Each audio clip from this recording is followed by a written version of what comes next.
one of the really interesting things we do is we bring together all these different talents, online, offline, brand, demand, paid, owned, earned skills, and I think adding technology into that has really fully sort of complemented our capabilities and enabled us to do some really interesting things with data, which is really important. And I think that's, so I mean, apart from the phone call and the fantastic lunch, which is a reason to join any business, is, in my view, to me, the reason I chose to come to Mindshare over and above the other roles in consulting type businesses or technology businesses is the huge shift in the marketing industry at the moment towards data and technology. Data and tech is still the Wild West when it comes to marketing.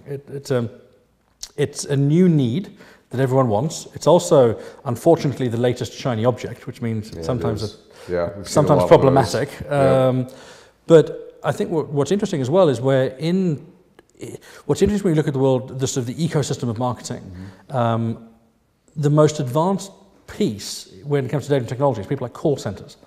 Actually, the most advanced tech and data. Then it falls into some CRM, and then you fall into some sort of direct marketing areas. And then if you're lucky, you get some data and technology and media. Yeah. But if there's a Wild West of data and tech and marketing, the ultimate Wild West is media and the media world. And partly, I mean, one of the issues with that is and I think it's both an exciting thing and a daunting thing, is the data available in the world of media is totally unmined, it's untapped. The vast majority of what we could do with the intelligence of media data globally doesn't exist. It's that ability to quickly go and say, how much money are you spending on Facebook on that brand in Singapore next quarter?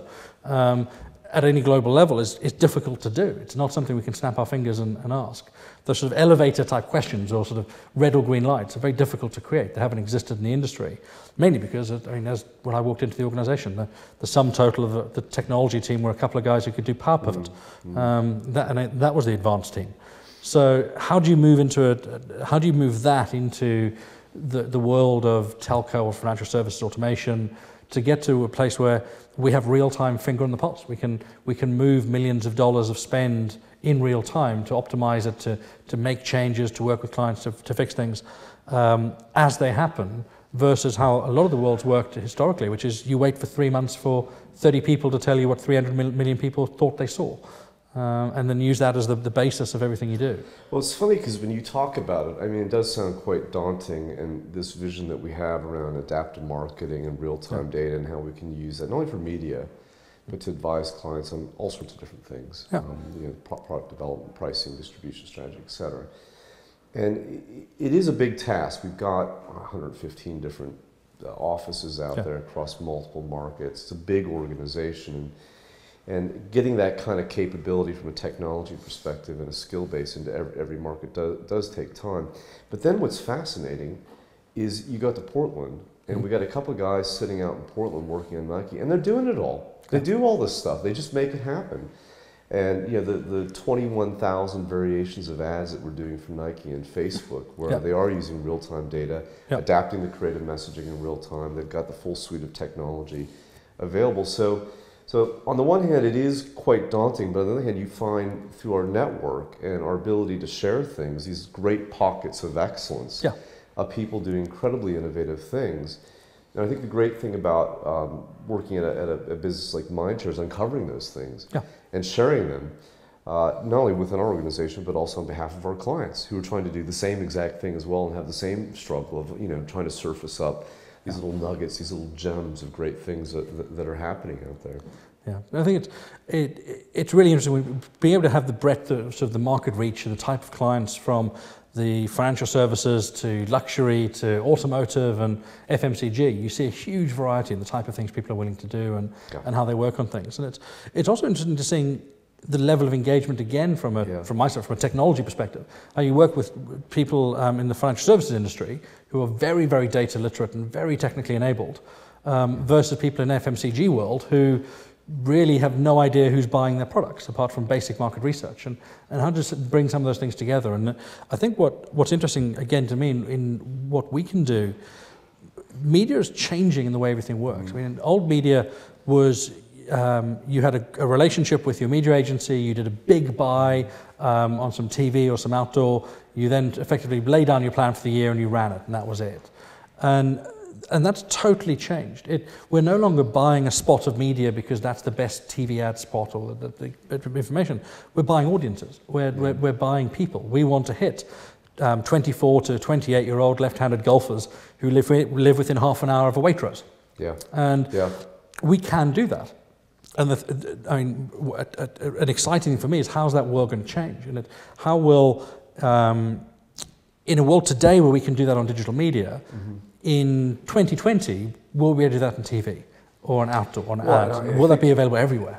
Even now, the work that we're doing around correlating TV spots that we're running with search traffic or tweets, and then looking at how we can adapt the TV based on which programs are getting the highest social bump, for example, off of Bluefin data or whatever the case may be, Trender data, for example. So there's already things that we can do using that real-time data to start adapting an offline analog world. And then when you think about TV becoming digital and IP enabled, and suddenly all the things that we can do pretty quickly within the online world come to bear within former offline channels as well as they get reinvented. That's really exciting stuff. But the thing for me is that, and I think you hit upon this, it's part of it is the technology, but it's also getting the people that can do this. And I always joke, we've kind of gone from the age of madmen to the age of meta men. And it really is, and don't take this the wrong way, Steve, it is a bit like Revenge of the Nerds. I'm even starting to dress like one now. I don't have any tweed. You're not tweed yet. The closest I can get to tweed. And, literally we're going to Star Trek conventions and trying to hire people that speak Klingon and get data. We're looking for the people that are out there that really know how to act on this data, how to get insight out of it. And I think the key is also recognizing that there are others that have some knowledge and insight to bring to bear as well. So quite simplistically, getting our search people and our TV people to sit together and talk is quite potent within itself. And the opportunities that brings to sort of synergize those two areas. I use the word synergize. I hope they edit that out. I think what's interesting is when you talk about the people side of things, and when you look at one of the examples on the change in data and tech is just the volume of things we're now looking at with all these Twitter feeds coming in and what's going on with TV. A TV ad is no longer the GRPs for that ad over facts at the end of the month. It's all the other data around it. What's going on? How does it affect? How many people are coming to my website? What's going on Twitter? How did that change retail sales based on that ad and 24 hours around it and the geographical analysis? And if we look at one of the brands in the States we were working with, the last 3 years of all of their data added up for all digital media activity was the same as one of our analysts watching 3 hours of Netflix. That's the amount of data.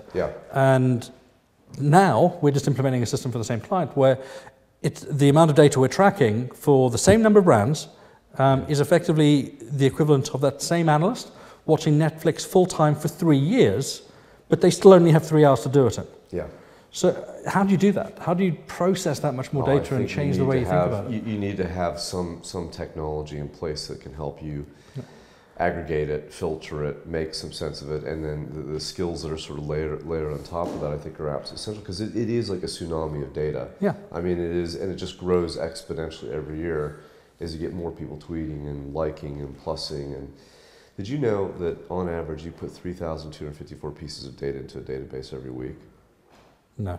Oh, you do now. This is the sort of stuff you learn when you hang out with me. I think the last thing you told me was you act like you're drunk when you're on Facebook. Something like that. Well, that's the other stat is when you go, and there's a big privacy debate around issue. There's a debate and an issue around it because there's some research that was done about a year ago that for whatever reason, when you go online, you behave as if you've had 2 glasses of wine. Your inhibition levels go down, and therefore people tend to put stuff up online that's confidential or they wouldn't normally share with it.